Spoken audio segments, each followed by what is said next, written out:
disiarkan langsung dari channel Rumah Belajar Streaming.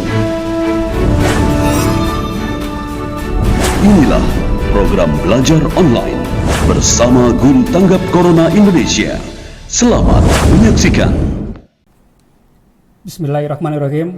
Selamat pagi, Assalamualaikum warahmatullahi wabarakatuh. Pemirsa podcast obrolan pintar bersama Duta Rumah Belajar yang berbahagia. Jumpa lagi bersama saya M. Yahya selaku podcaster dan bintang tamu kita yang luar biasa pada pagi ini. Beliau adalah Ibu Sulistiani. Selamat pagi. Assalamualaikum Bu Sulistiani. Alhamdulillah luar biasa. Pemirsa, beliau ini sosok yang luar biasa yang kita hadirkan pada pagi hari ini. Beliau lahir di Banyuwangi, tepatnya di Desa Sukorejo. Nah, beliau menempuh pendidikan sekolah dasar hingga SMA di Balikpapan. Ya, walaupun dari Banyuwangi, beliau merantau hingga ke Balikpapan. Demikian juga saya dari Surabaya merantau ke Samarinda. Ya. Dan beliau melanjutkan kuliah di UNESA. Nah, wanita yang memulai mengajar di TK IT Mardotilah Balikpapan tahun 2005. Kemudian beliau mengajar di jenjang yang lebih tinggi lagi, yaitu di SMP dan SMA Ine Dongwa Penajam. Kemudian saat ini beliau statusnya di SMK Negeri 2 Balikpapan. Nah, beliau ini sudah menelurkan beberapa jumlah buku, ya nanti kita akan tanya lebih lanjut berapa bukunya, dan itu dikerjakan selama pandemi, pemirsa. Jadi selama pandemi pun masih bisa produktif menghasilkan belasan buku yang ditulisnya.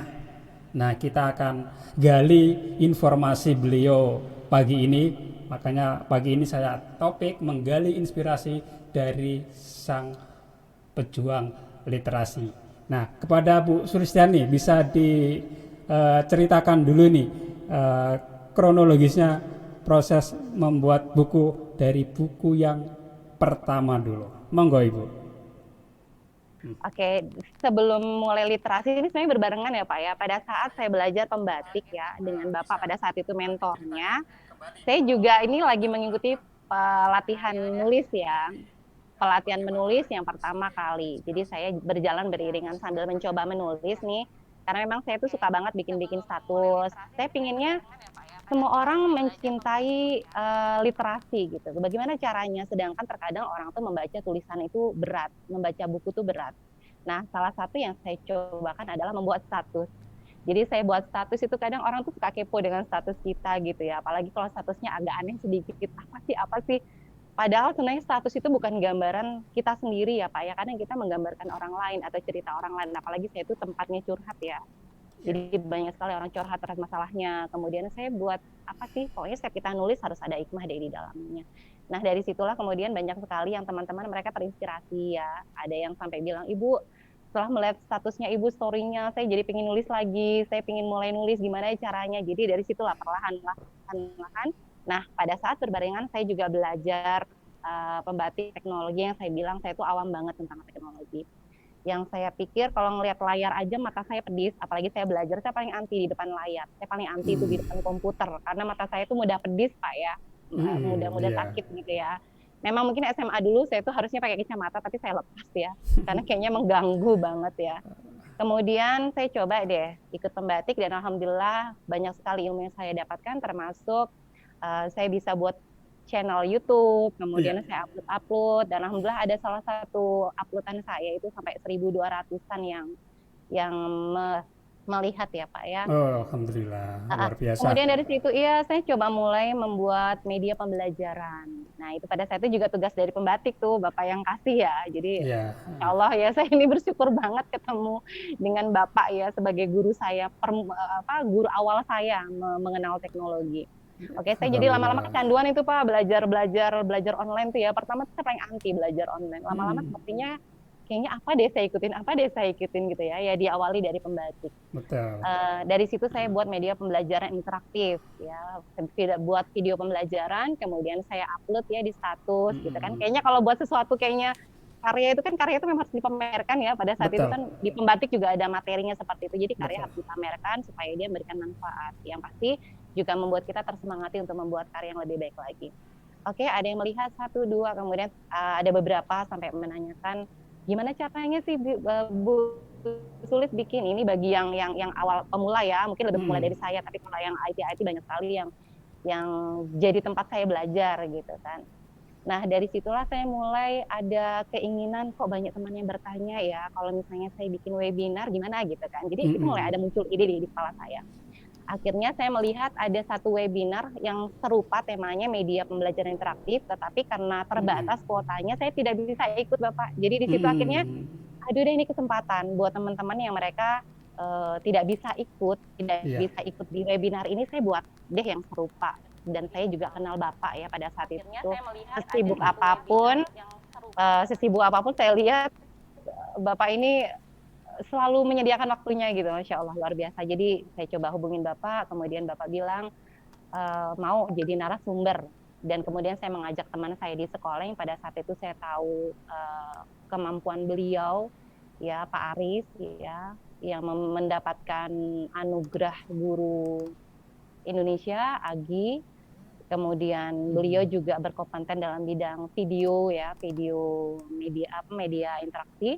Jadi pada saat itu klop deh, oke Pak Aris ini awal mula memang malu-malu ya, kemudian tidak pede saya ajak, tapi alhamdulillah saya beri semangat, ayo deh bismillah kan kita mau melakukan sebuah kebaikan, ini ladang amal iya, buat kita. Kalau banyak satu orang aja bisa bisa mengikuti apa yang kita lakukan, 1.000 orang apalagi mereka terus-terusan menjadi ladang ladang betul. amal buat kita. Iya. Akhirnya beliau mau, jadi saya kembali semangat nih, kayaknya seakan-akan saya punya teman itu Pak. Karena pertama Mm, saya punya ide, kemudian sendiri, aduh kalau sendiri nggak mungkin deh saya butuh teman. Oke, alhamdulillah Pak Aris, oke. Kemudian saya coba lagi kenalan saya yang dosen Uniba. Nah di dosen Uniba ini juga kebetulan beliau juga seorang youtuber ya, youtuber. Kemudian apa namanya fokusnya juga di inilah tentang media pembelajaran interaktif, jadi klop iya. banget. Akhirnya saya buat waktunya, saya tentukan, dan pada saat itu narasumbernya 3 Bapak, kemudian dari Uniba dan Pak Aris yang mewakili SMKN 2. Dan alhamdulillah pada saat itu satu Mm, awal yang saya mulai ini berhasil, walaupun di awal saya bingung saya harus kerjasama dengan siapa. Karena saya kadang orangnya tidak enakan gitu ya, iya. mau kerja sama siapa supaya ada legalisasi, karena kan ada sertifikat di dalamnya. Oke, saya coba komunikasikan dengan sekolah, dan alhamdulillah sekolah welcome sekali mendukung ya kegiatan ini, dan alhamdulillah terlaksana. Dan peserta pada saat itu sekitar 400 peserta yang mendaftar dari seluruh Indonesia.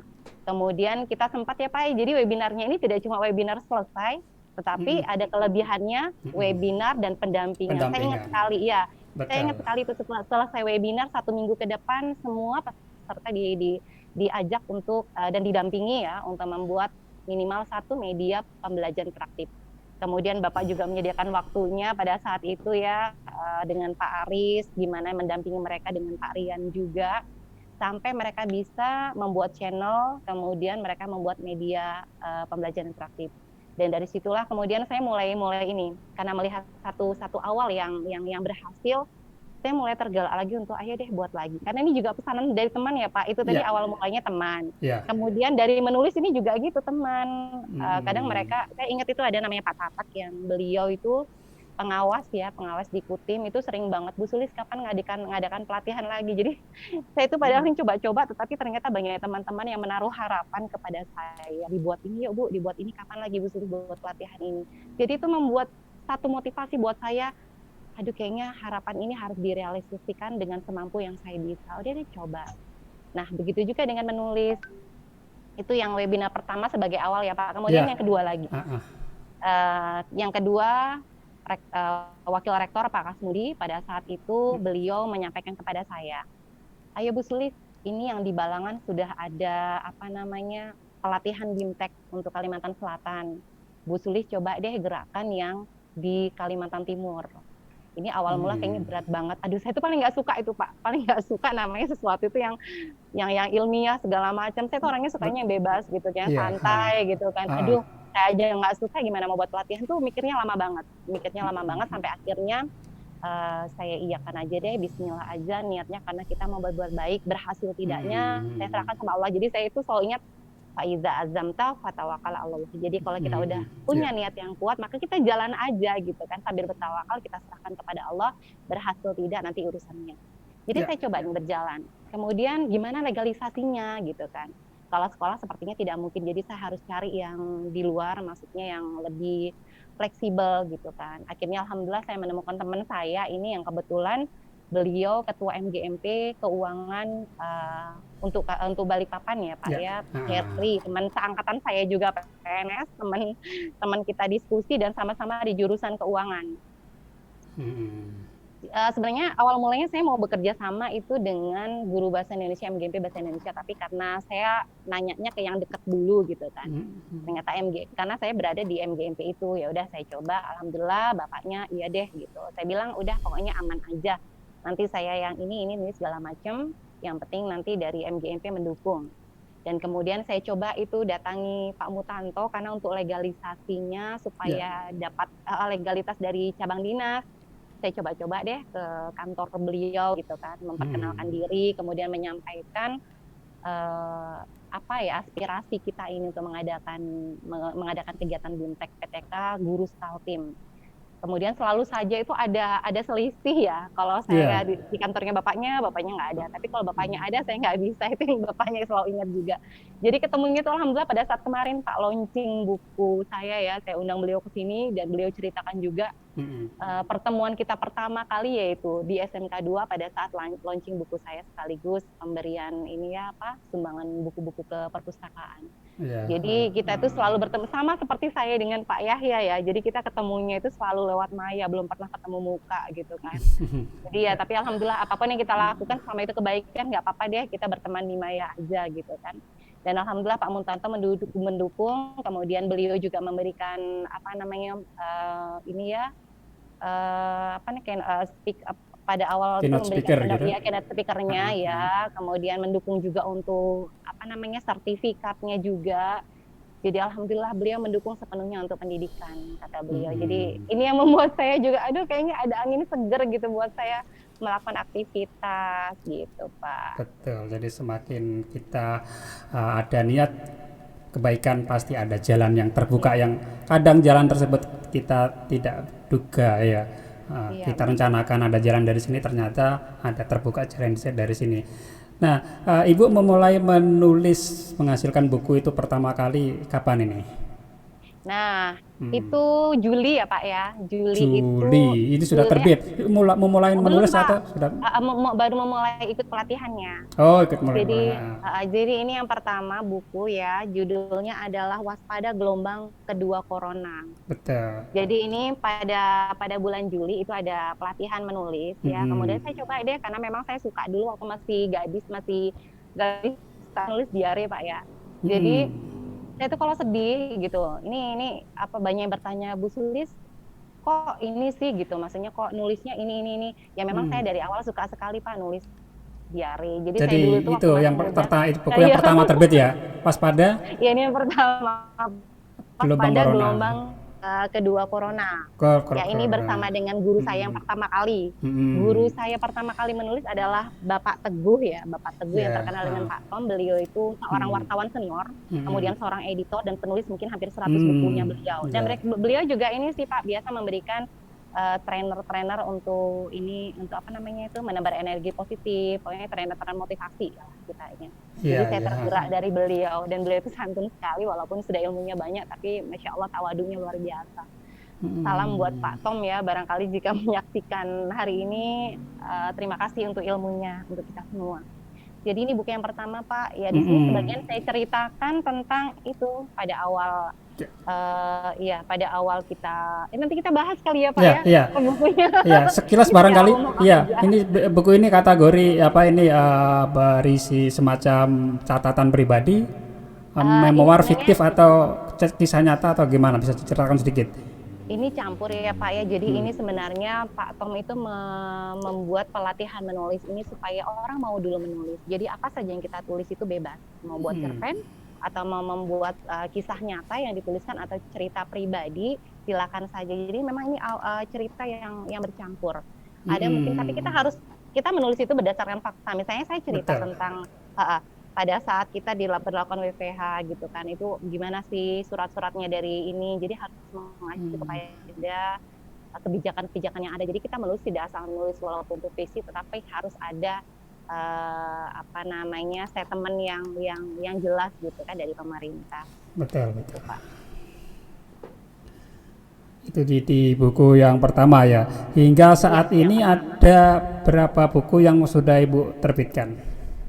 Kalau yang ada di meja saya ini Pak, ini ada 11 ya, ada 11 buku yang saya tulis sejak bulan Juli. Jadi, hingga hingga sekarang bulan apa sekarang ini Februari? Ini bulan Februari ya, bulan Februari ini yang terbaru adalah nanti saya bisa lihatkan di ini ya Pak ya, karena masih dalam proses percetakan. Jadi itu buku yang saya adakan bersama teman-teman tuh yang tadi meminta saya, ayo Bu Sulis buat pelatihan gitu kan. Jadi saya adakan webinar menulis. Jadi saya kemarin mikirnya, kok saya nulis saya sendiri aja, ya deh saya ajak. Saya mencoba untuk menjadi virus literasi ya. Jadi walaupun saya punya ilmu sedikit, tapi tidak ada salahnya untuk berbagi dan memberikan motivasi. Nah, jadi saya coba lakukan, kemudian saya buat webinar saatnya guru menulis. Jadi pada saat itu saya buat temanya saatnya guru menulis, karena mungkin hampir rata-rata guru itu punya kemampuan menulis, tapi tidak dituliskan dalam kertas ya, tidak digoreskan. Betul. Kemudian tidak menjadi jadi saya pada saat itu saya nulis, saya pinginnya ngajak teman-teman yang lainnya untuk ayo deh menulis juga, jadi kita sama-sama berkarya. Karena memang ketika kita menulis tidak harus pintar dulu, asalkan kita mau pasti bisa gitu kan. Jadi tidak ada yang susah kalau kita mau berusaha. Itu yang saya selalu gambarkan dan saya sampaikan kepada siapapun yang ingin diskusi dengan saya. Kepada anak murid saya juga saya selalu mengajak, Pak, ayo nulis. Makanya pada saat saya memberikan materi itu biasanya anak-anak baca ini, kemudian tulis rangkum yang penting. Karena semuanya berawal dari literasi. Kalau kita ingin mengenal dunia, maka kita harus membaca. Tetapi kalau dunia ingin mengenal kita harus menulis. Karena pada saat kita tidak ada ya harta, kecantikan atau apapun yang kita banggakan, semuanya hilang dan tidak diingat oleh siapapun. Tapi ketika kita menulis, karya kita selamanya akan terbaca oleh siapa saja. Jadi itu memotivasi saya untuk membuat kita. Jadi rata-rata Ibu satu bulan itu 2 buku berarti ya? Bisa jadi Pak, mungkin ada yang menulisnya pada saat satu bulan tiga konten atau 3 tema, tetapi mungkin pada saat penerbitannya bulan yang berikutnya seperti itu. Nah, apa kesulitan pertama ketika Ibu memulai ini kadang-kadang kan sulit ini, ada keraguan di sana, ada pesimisme. Nah ini untuk memulai ini berat sekali. Gimana Ibu menanggulangi hal-hal seperti itu? Mungkin ini sama juga dengan semua yang ada di luar sana ya, teman-teman semua atau anak-anak Ibu semua yang mungkin menyaksikan hari ini. Saya selalu menyampaikan Pak bahwa memang di awal itu berat, tapi ketika kita sudah memulai pasti ada kemudahan. Jadi saya selalu menyampaikan kepada teman-teman yang baru memulai, kadang mereka bilang sulit banget sih Bu nulisnya, mulainya dari mana gitu kan. Sama seperti yang saya rasakan pada awal saya nulis, mulainya dari mana ya gitu kan. Jadi banyak sekali pikiran, aduh saya punya ide, tapi gimana cara menulisnya? Mulainya kata-katanya itu dari mana gitu kan. Hampir semua pertanyaan sama dan itu terjadi pada saya. Nah, saya coba yang saya lakukan adalah mulainya dari mana gitu kan. Sama seperti yang saya rasakan pada awal. Iya, lanjut silakan. Suaranya double. Saya karena coba mempreview di sini takutnya ada kendala lagi, saya coba preview. Silakan. Oke. Jadi yang pertama adalah mau dulu. Jadi kalau kita sudah bilang mau, maka semuanya itu sesuai dengan prasangka kita. Jadi saya selalu menyampaikan kepada siapapun juga Allah itu bersama dengan prasangka hambanya. Kalau kita mengatakan ini sulit, maka akan sulit. Tetapi kalau kita bilang ini mudah, pasti ada jalan kemudahan. Itu yang saya rasakan. Jadi saya coba dulu, kita harus punya ide dulu ya Pak. Iya. Maksudnya ini menulis apa, temanya apa gitu kan. Jadi kalau sudah ada tema, kemudian kita buat kerangka. Itu yang bahasa mudahnya ya. Kita membuat kerangka dulu. Ini ceritanya mau dikemanain sih? Temanya misalnya rindu. Ini ceritanya tentang apa dulu? Apakah tentang sekolah ataukah tentang kisah kasih orang yang punya di mabuk asmara atau seperti apa? Kita buat kerangkanya dulu. Jadi awalnya cerita mau dibuat apa, kemudian pertengahannya itu bagaimana? Apakah di situ ada intriknya, ada konfliknya? Kalau enggak ya biasa-biasa saja gitu ya. Walaupun nanti pada saat kita menulis, konflik ini penting sekali untuk membuat emosi pembaca itu terbawa gitu kan. Dan yang terakhir adalah akhirnya, endingnya mau dibuat seperti apa. Kita buat dalam kerangka. Jadi kalau sudah punya ide, cepat-cepat ditulis itu ya resepnya Pak. Karena saya tuh naik motor nih tiba-tiba tuh muncul gitu kan, muncul kata-kata, kayaknya harus tulis ini, kayaknya saya harus berhenti dulu naik motor, kemudian saya tulis gitu kan. Karena biasanya pada saat muncul hari itu, kemudian kita nuangkannya nanti, bahasanya akan berbeda sekali. Ya, jadi saya coba dengan menggunakan HP. Kemudian saya buat chat yang misalnya saya buat grup webinar, tapi di situ nggak ada orangnya Pak. Jadi saya aja gitu kan, saya buangin orang-orangnya. Saya tulis, jadi apa-apa yang menjadi ide itu saya tulis, kemudian pada saat saya ada kesempatan, saya mulai kerangka, saya tulis pelan-pelan, ya. Itu akhirnya lama-lama menjadi sebuah tulisan. Yang penting pada saat nulis aja gitu loh.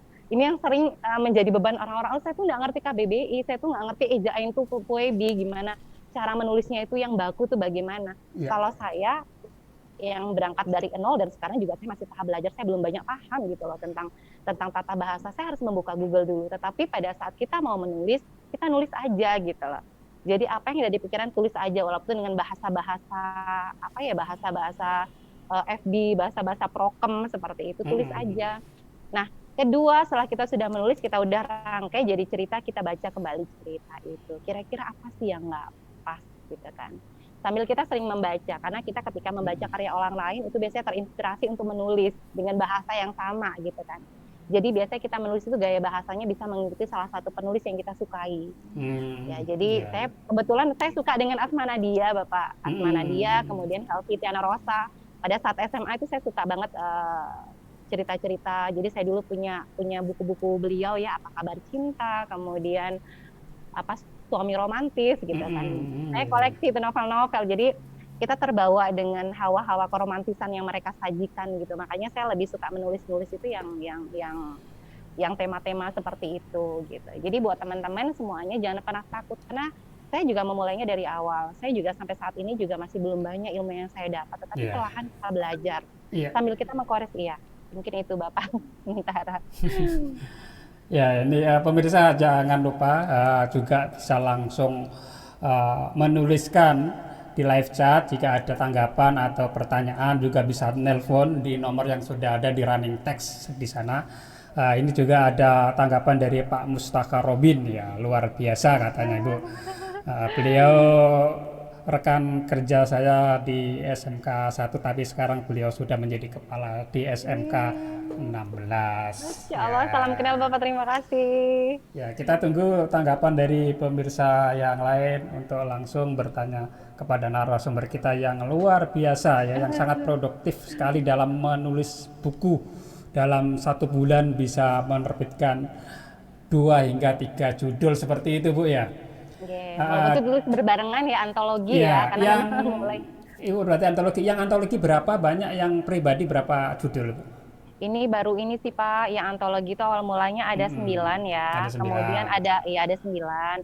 Kemudian ini yang buku kita tulis bertiga. Jadi semuanya itu memang dimulai dari antologi dulu. Jadi saya bilang ke teman-teman yang saat ini juga ingin menulis, tidak ada salahnya kita nulis rame-rame ya, supaya jadi buku. Karena pada saat kita sudah nama kita ada di buku ini, ada foto kita, kemudian ada nama kita tertulis di situ, itu seperti candu ya Pak. Jadi menulis itu seperti candu yang setiap saat itu menimbulkan hawa-hawa rindu, pengen nulis lagi, dan pengen nulis lagi. Jadi semuanya berangkat dari antologi. Nggak apa-apa deh, nggak ada salahnya nyicil, walaupun kalau seorang PNS itu tidak masuk ini ya, tidak masuk credit point gitu kan. Nggak apa-apa, kita coba untuk latihan saja. Nanti berikutnya pasti insya Allah ada kemudahan untuk membuat karya solo. Kemudian berikutnya saya coba beranikan buat sekumpulan cerpen bersama teman saya juga, sama penulis. Mm-mm. Satu orang itu Bung Aldi Wahyu, orang Malang ya, orang Malang. Kemudian beliau juga penerjemah yang banyak membantu saya. Misalnya saya Iya, menulis, dia, iya. ya, teman-teman sharing gitu kan. Oh ya Bung, ini gimana sih tulisannya, bakunya bagaimana? Jadi kita sering sharing masalah literasi ya. Mm-mm. Kemudian dengan Bu Indarti, kemudian beliau juga di Magetan. Jadi Balikpapan, Magetan, dan Malang dipertemukan dalam satu ruang hati judulnya. Jadi ini cerpen kita bertiga Bapak, Iya. yang sebelum saya membuat solo ini ya. Kemudian ini satu bertiga dengan 3 penulis ya, alhamdulillah juga dapat kredit poin ya. Jadi ini salah Ya. satu manfaatnya kita bisa berkarya dengan hobi kita. Jadi Ya. kita melakukan sesuatu itu dengan cinta. Jadi kalau kita Betul. melakukan sesuatu tidak dengan cinta, dengan terpaksa, Betul. beda yang ditulis. Iya, tadi berkaitan dengan kredit poin nih Bu. Kita Ya. ketahui di dalam aturan pengembangan diri kredit poin untuk buku antologi hanya 4 orang pertama ya yang dinilai Ya, benar. kredit poinnya. Ini bagaimana dengan yang ditulis lebih dari 4 orang ini tentang kesepakatan dengan penulis-penulis yang lain Ibu? Oke, kalau yang untuk antologi Pak, saya tidak pernah masukkan karena memang ini sebagai karya aja, karya yang sebagai suatu saat bisa kita jadikan, oh ya kenang-kenangan kita pernah menulis bareng begitu kan.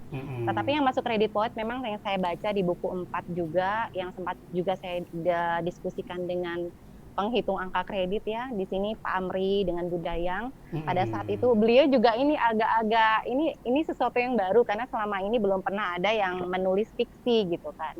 Jadi pada saat saya menyodorkan 2 buku ini, beliau juga menghitung-hitungnya, mulai dibaca kembali dan alhamdulillah ketemulah poin nilai. Jadi untuk yang antologi lebih dari 4 orang memang tidak mendapatkan kredit poin, tetapi yang untuk 3 atau 4 itu mendapatkan nilai dengan penulis utama. Pada saat kalau yang untuk ini penulis utamanya kan namanya di atas ya saya. Betul, ya. Jadi mendapatkan 50% dari dikalikan 4 kalau buku itu terkategori kompleks gitu kan. Untuk yang penulis yang berikutnya itu sekitar berapa ya? 30 atau 40% kalau tidak salah hitungannya. Tapi kalau untuk yang buku solo, yang ini buku solo perdana saya, ini juga lagi merancang untuk buku berikutnya karena memang semuanya butuh waktu terkadang. Kalau ini nilainya kemarin 2 Bapak. 2. Ya. Yang ini sama 2 juga. Itu. Baik, ada penyemangat lagi nih Ibu dari Ibu Fitriani Ramadhani ya. Semangat Ibu katanya. Terima biasa. kasih. Ibu, proses penerbitan buku mulai dari mengirim naskah ke penerbit itu sampai jadi, sampai ngurusi ISBN-nya, sampai kembali bukunya ke kita itu Ibu memakan waktu berapa lama biasanya itu? Nah, ini yang saya ceritakan yang ini aja dulu ya Pak ya. Ya. Yang novel yang memang saya benar-benar terasa banget karena saya nunggu ini. Ya. Ini rindu, benar-benar saya menunggu penuh rindu buku ini. Karena ini akhir Desember saya menuliskannya, kemudian saya tergerak untuk memasukkan ke dalam kredit poin. Sebenarnya saya nggak terpikir karena saya itu paling malas sekali untuk naik pangkat. Jadi di antara teman-teman saya, satu angkatan saya yang tertinggal sendiri. Betul. Entah saya belum ada tergerak untuk apa ya, berniat untuk naik pangkat. Sering kali diajak teman-teman, betul naik pangkat, iya deh ntar aja. Jadi saya sebenarnya awal mulai membuat tulis ini bukan untuk kredit poin dan segala macam, tetapi karena pada saat itu saya dibilang udah 7 tahun lebih nggak naik pangkat gitu kan, ini nggak ada salahnya deh Mbak dibuat ini aja supaya ada poinnya. Jadi saya coba-coba, akhirnya saya ngebut. Sebenarnya ini ceritanya belum berakhir Pak, tapi saya putuskan supaya bisa masuk untuk kredit poin bulan Desember. Jadi ini memakan waktu 1 bulan pada saat itu. Sebenarnya kumpulan-kumpulan cerita di sini sudah saya tulis sebelumnya pada saat bulan Juli. Jadi awal mulanya saya itu ikut KBM ya Pak ya, di FB itu ada komunitas bisa menulis yang diasuh langsung oleh Bunda Helvitiana Rosa, kemudian ada siapa tadi itu Asma Nadia, kemudian Isa Alamsah ya suaminya Asma Nadia. Kemudian kita kita semuanya penulis-penulis pemula ini mencoba untuk ayo deh beranikan memposting tulisan kita di KBM ya. Jadi saya coba deh menulis. Saya beberapa kali buat tulisan di KBM itu yang like tuh sedikit aja, apalagi yang komentar sedikit aja. Akhirnya saya coba deh. Sepertinya memang tidak ada konflik atau kemudian saya melihat judulnya kurang menarik. Jadi saya buat judul itu yang aneh-aneh itu malah justru banyak yang suka. Yeah. Saya pada saat itu saya buat ini. Jadi ini ceritanya saya ambil sebagian itu dari cerita di KBM yang saya posting, kemudian yang like-nya itu sudah hampir 2.000 ya, 1.800 pada saat itu.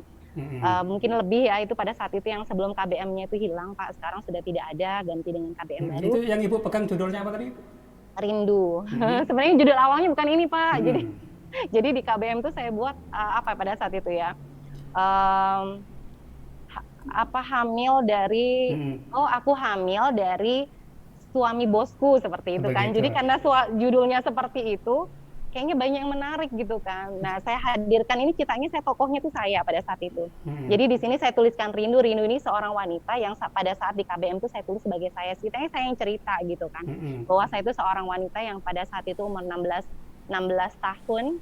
Kemudian pada saat ekonomi orang tua itu sulit sekali, saya harus mengalah untuk tidak belajar, kemudian tidak sekolah, dan saya harus bekerja untuk membantu orang tua yang sudah tua. Sedangkan saya punya adik, bela adik saya yang sekolah gitu kan. Itu cerita yang di awal. Saya buat satu cerita, kemudian banyak yang minta next dong.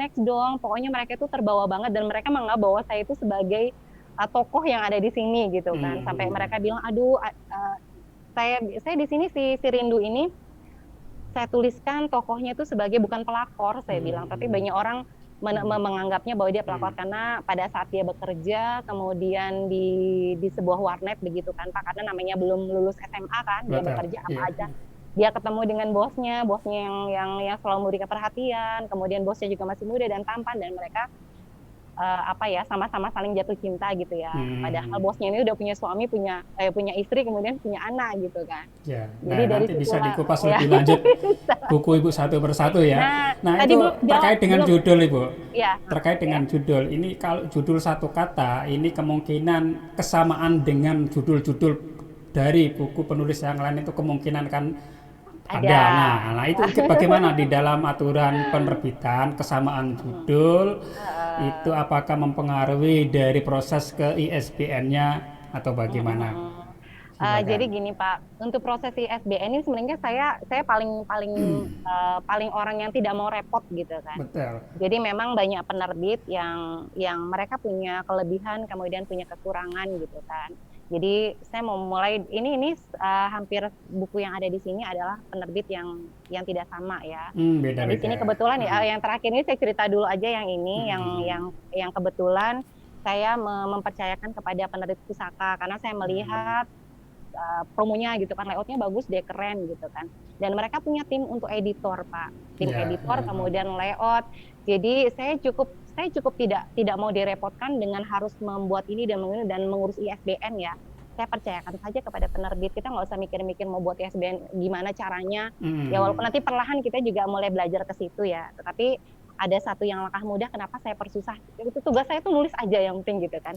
Jadi saya nulis aja, kemudian saya buat blurb-nya gitu kan, buat blur, kemudian buat kata pengantar, daftar isi, cerita, kemudian biografi, udah saya susun dalam kertas A4, kemudian Times New Roman ya Pak, karena biasa kalau kita mengirimkan naskah memang menggunakan huruf yang Times New Roman, huruf font yang 12, kemudian spasi 1,5, kemudian minimal 100 halaman gitu kan. Jadi supaya bisa terbaca itu sesuai dengan ini. Walaupun nanti ada kriteria khusus biasanya kan, misalnya berapa halaman sih untuk buku-buku fiksi dan segala macam. Tapi saya tidak mau berpikir ke situ dulu karena tugas yang penting saya nulis aja, dan saya mengajak orang tuh ayo deh kita nulis sama-sama, kita bisa berkarya. Itu aja. Kemudian prosesnya 1 minggu saya masukkan ke penerbit, 1 minggu itu tidak sampai 3 hari sebenarnya kalau tidak antri di ISBN Pak. ISBN kita udah jadi gitu kan. Jadi alhamdulillah untuk buku ini kemarin tidak sampai 3 hari ISBN-nya udah jadi. Kemudian setelah mendapatkan ISBN, maka tahap selanjutnya adalah membuat cover yang ada ISBN-nya, kemudian promo tahap PO. Jadi sampai beberapa hari, jadi orang mau pesan buku ini itu beberapa orang, kemudian setelah selesai PO baru proses ke cetak, ke penerbit, ke percetakan. Ke percetakan.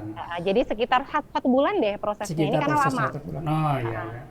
Tapi rata-rata di bawah 1 bulan udah selesai, udah terbit. Sebenarnya Pak, cuman ini kemarin kan akhir tahun, jadi pada saat akhir tahun itu memang antrian cetak juga banyak.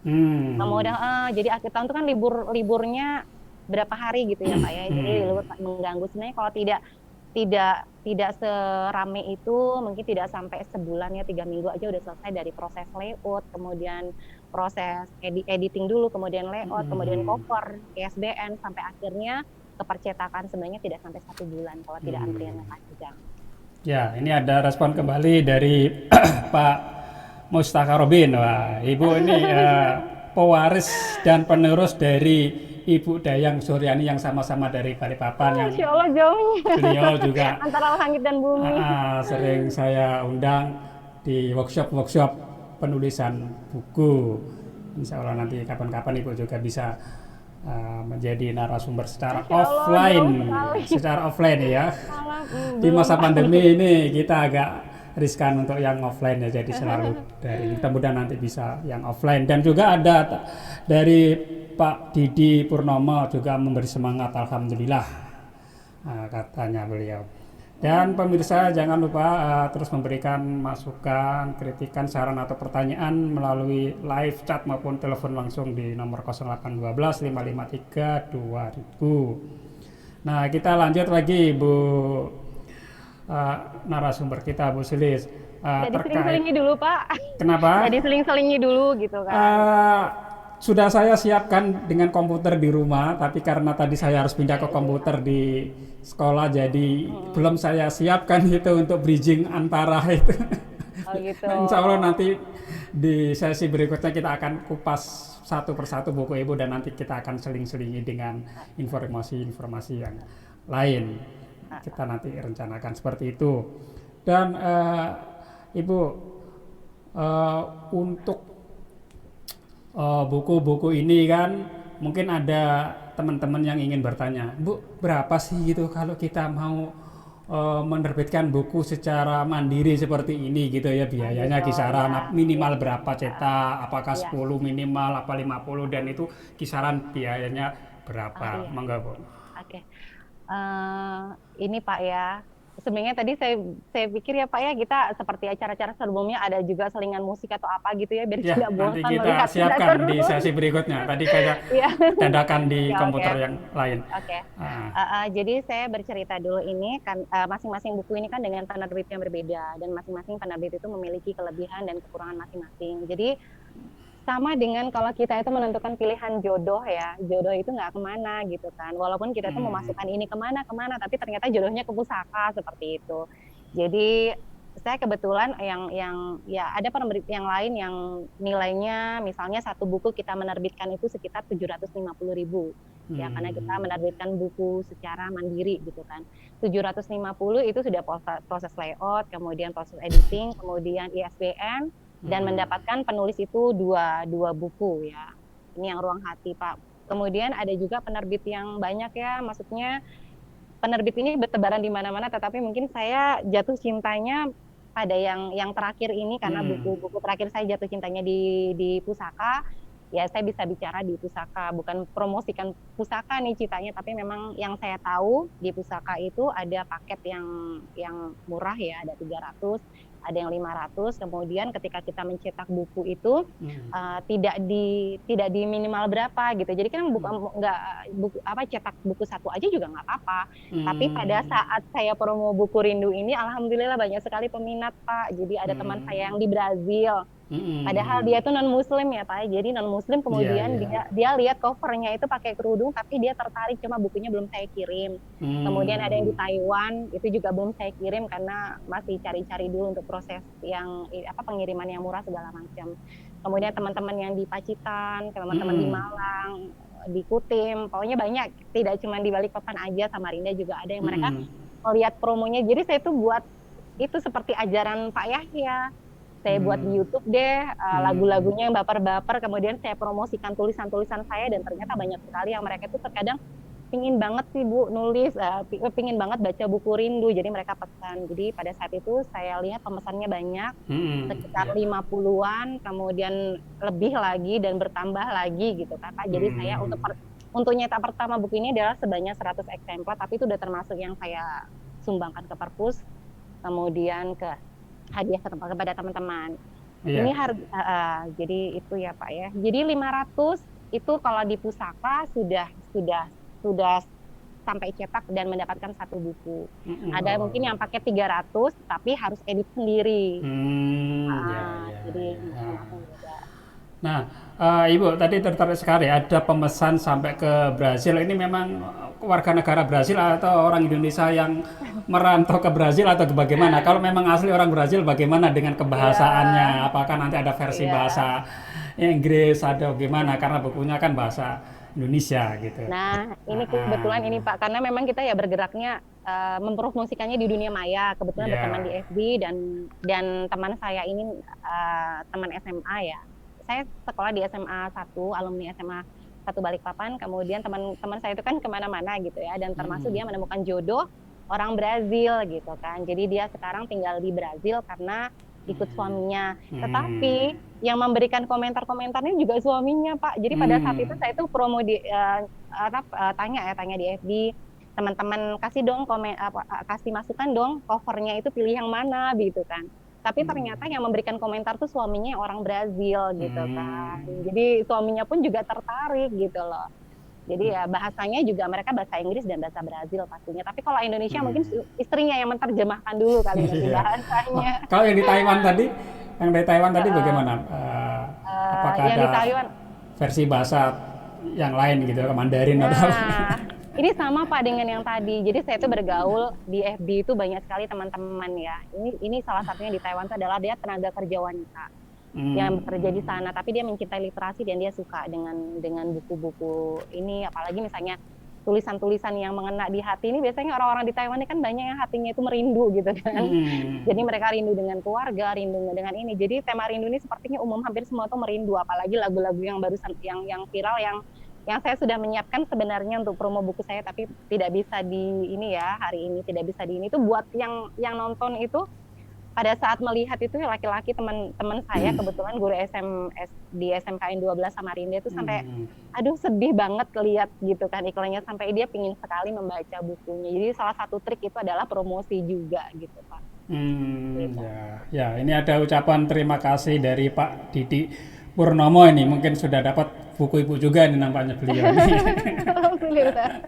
Itu wakil ini Pak, wakil kesiswaan di sekolah kita di SMK 2. SMK 2. Alhamdulillah beliau juga ini sudah mulai menulis gitu kan. Jadi alhamdulillah terima kasih Pak Didi ya sudah membersamai saya, dan alhamdulillah luar biasanya Pak Didi ini sesibuk apapun beliau benar-benar ingin menulis. Jadi kemarin sudah setor cerpen ke saya ya Pak ya. Jadi alhamdulillah tulisan perdana beliau cerpen pingin dibukukan, insya Allah mudahan ini menjadi awal untuk Pak Didi menulis buku solo untuk berikutnya.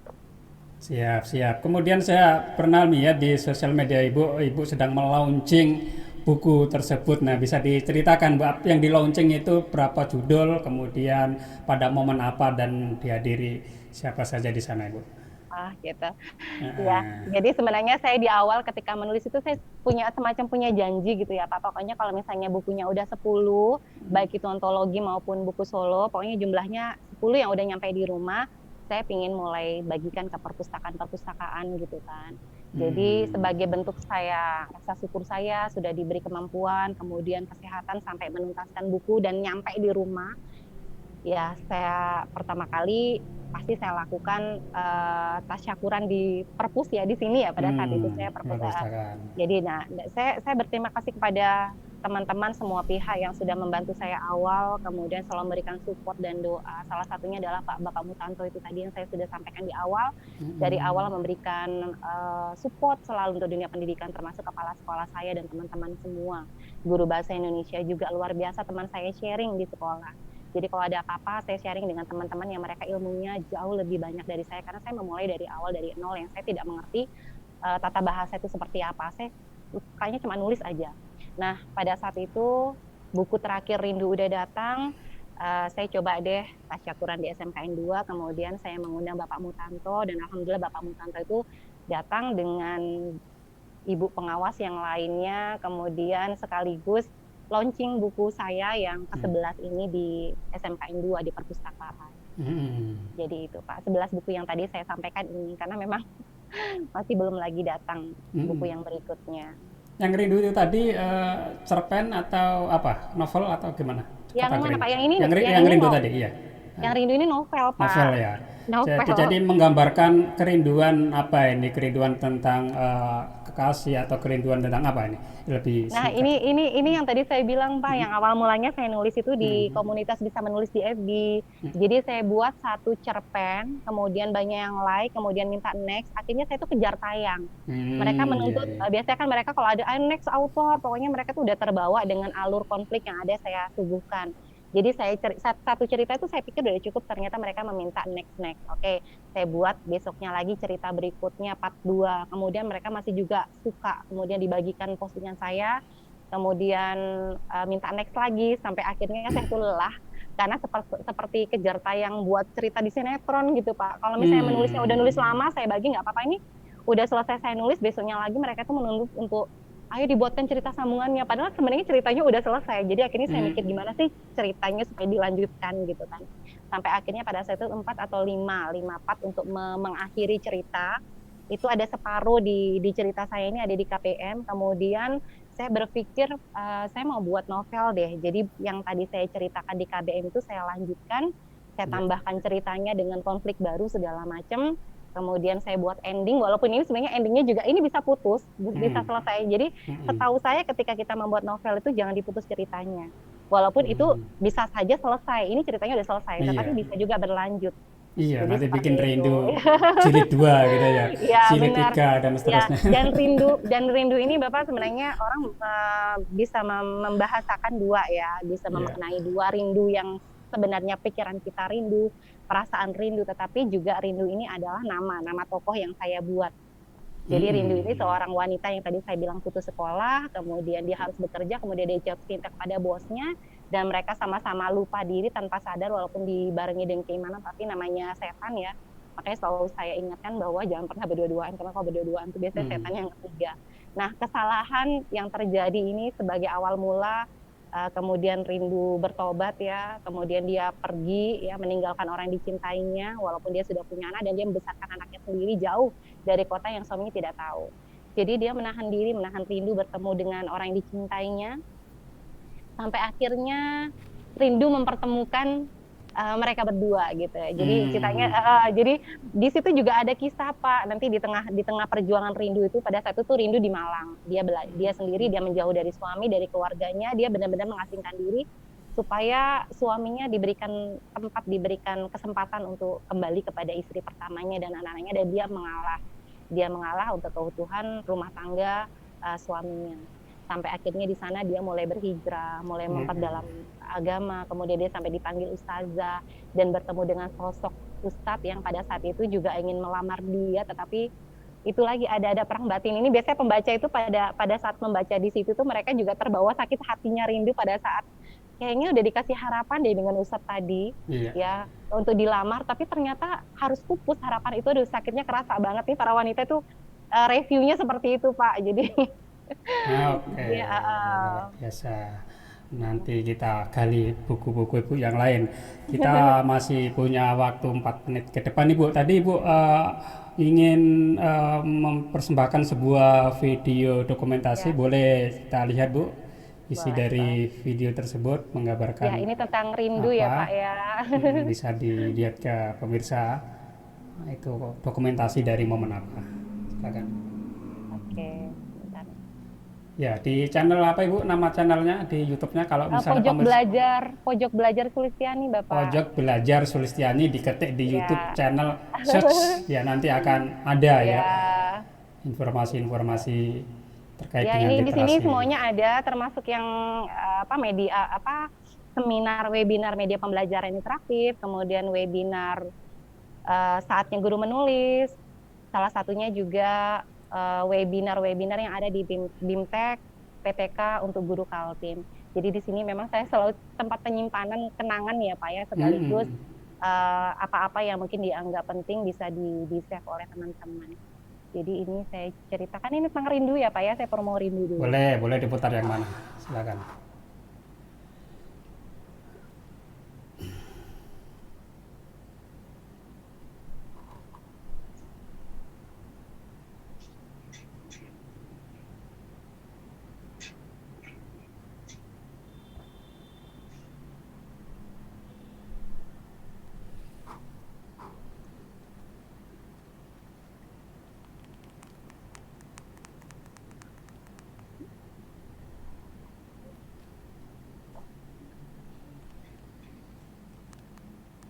Audionya tidak muncul di layar Ibu, barangkali Ibu share screen-nya ada settingan yang belum ditambahkan.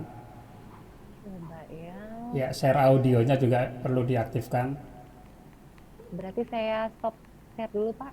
Atau mungkin Pak Yahya bisa buka ini YouTube link saya. Mungkin dari Ibu lebih pas, soalnya saya mengendalikan kontrol aplikasi sehingga kalau saya share screen akan tertutup. Oh gitu. Atau saya coba di mana ya Pak ya, di share screen-nya ya. Ya, pada saat share screen biasanya ada muncul pilihan option atau advance, kemudian kita centang di bagian audio. Coba Bapak bisa Share-nya. di ini. Coba, Maya mungkin kalau tidak muncul boleh dijelaskan dengan narasi saja deh. Oh iya, boleh Baik deh. ya, nanti kapan